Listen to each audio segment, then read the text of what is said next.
यूं तो बनारस घाट अपनी खूबसूरती के लिए बहुत प्रचलित है, पर घाट के किनारे कई राज लिए बैठे हैं।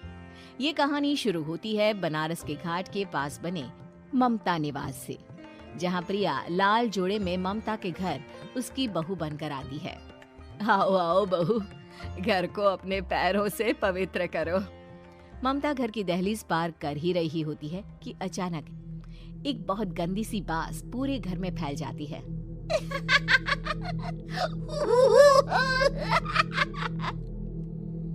ये बदबू और ये आवाजें, ये कौन हंस रहा है माँ?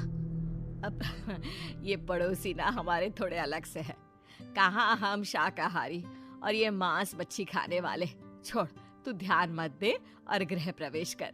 और हाँ बहू, अपनी सास की एक बात हमेशा याद रखना, इन पड़ोसियों से तो कभी बात नहीं करेगी।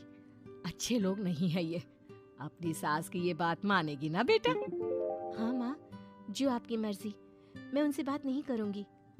अगले दिन प्रिया अपनी पहली रसोई बनाने रसोई घर में जाती है। ये छोकी बात तो नाक में जा रही है। एक काम करती हूँ, खिड़की खोल देती हूँ। प्रिया खिड़की खोलने जाती है। इतने जाले, लगता है इस खिड़की को कभी खोला ही नहीं गया। पर ऐसा क्यों? ओह, नॉन वेज की स्मेल आती होगी ना। 2 मिनट के लिए खोल लेती हूँ, फिर बंद कर दूंगी। प्रिया खिड़की खोलती है। खिड़की खोलते ही उसकी नजर सामने वाले घर की खिड़की पर पड़ती है, जहाँ एक लड़की खड़ी होती है। हाथों में मेहंदी, लाल रंग की साड़ी, बिल्कुल सजी धजी, मानो प्रिया की तरह ही वो भी नई नवेली बहू हो। वो प्रिया को देखकर मुस्कुराती है। हे भगवान, माँ ने तो इनसे बात करने को मना किया था। प्रिया फौरन ही खिड़की बंद कर देती है और तवे पर चढ़े रोटी की ओर देखने लगती है, पर वहाँ रोटी न होकर मछली पड़ी होती है। ये क्या? पहली ही रसोई में इतनी बड़ी गलती! हे भगवान, अब मैं क्या करूं? प्रिया बहुत डर जाती है और फौरन रसोई की सफाई करने और फिर सभी के लिए खाना बनाने लग जाती है। जब वो सबको खाना परोसती है, सब तो ठीक है, मैं बेकार में चिंता कर रही थी। हे भगवान, ऐसे ही बस अपनी कृपा बनाए रखना। रात के वक्त जब सब सो रहे होते हैं, तब प्रिया को पायल की आवाज सुनाई देती है, जिससे उसकी आंख खुल जाती है। ये पायल की आवाज कहाँ से आ रही है? प्रिया उठकर उस आवाज के पीछे छत की सीढ़ियों तक जाती है। तभी उसे बच्चे के रोने की आवाज आती है। प्रिया छत पर जाती है तो क्या देखती है? वही लाल साड़ी वाली लड़की अपनी गोद में एक नवजात बच्चे को घुमा घुमा कर सुला रही है। तभी प्रिया की नजर उसके पेट पर पड़ती है। ओह गॉड, ये तो प्रेग्नेंट भी है। सुनिए, बच्चा सो नहीं रहा है क्या? मैं कुछ मदद करूं?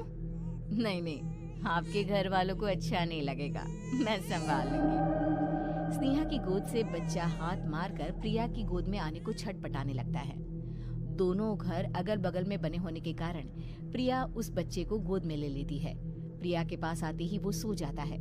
बच्चे का वो स्पर्श रात भर प्रिया भूल नहीं पाती और अगली सुबह वो छत पर कपड़े सुखा रही होती है। तभी उसे एक औरत इशारा करके बुलाती है। स्नेहा कह रही थी बाबू तुम्हारी गोद में आते ही सो गया। मैं गौरी, स्नेहा की माँ हूँ। बहू, घर आना, बाबू को खिला भी लेना। शाम को जब घर पर कोई नहीं रहता, बच्चे से मिलने के लिए प्रिया छिपकर अपनी पड़ोसन के घर चली जाती है और कुछ देर बच्चे को खिलाकर वापस लौट आती है। इसके कुछ दिन बाद ही प्रिया को पता चलता है कि वो माँ बनने वाली है। ममता की खुशी का ठिकाना नहीं रहता।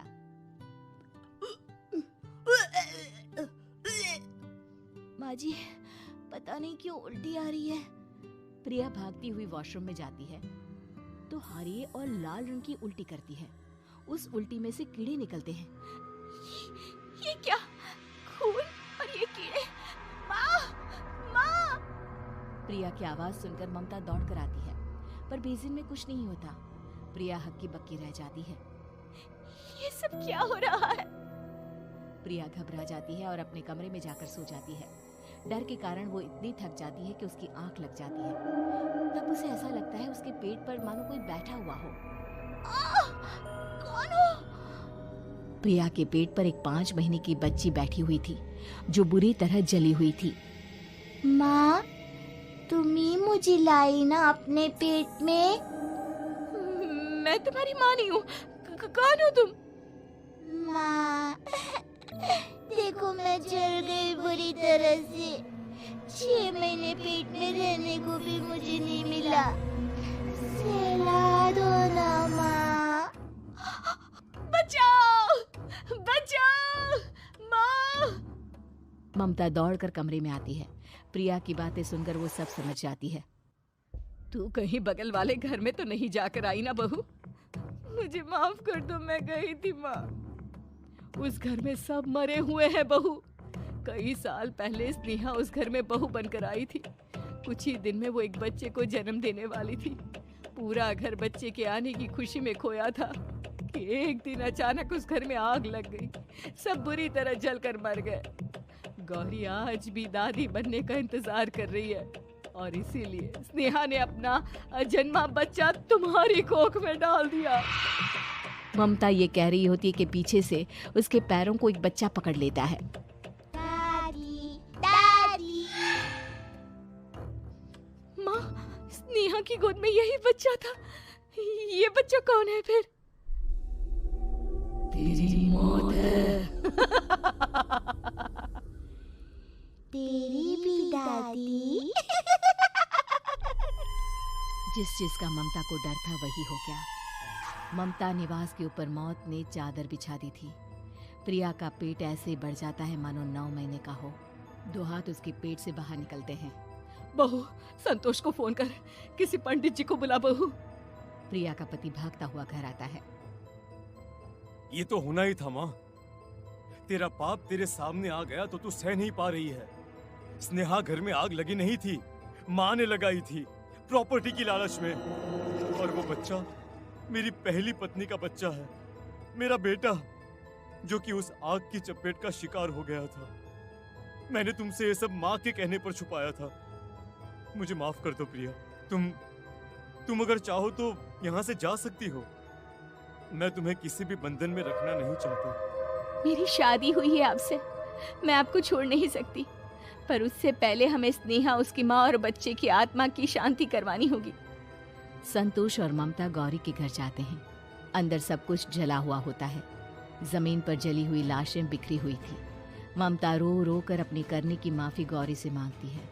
प्रिया स्नेहा के घर वालों का अंतिम संस्कार करवा देती है और ममता निवास फिर से आत्माओं के साए से मुक्त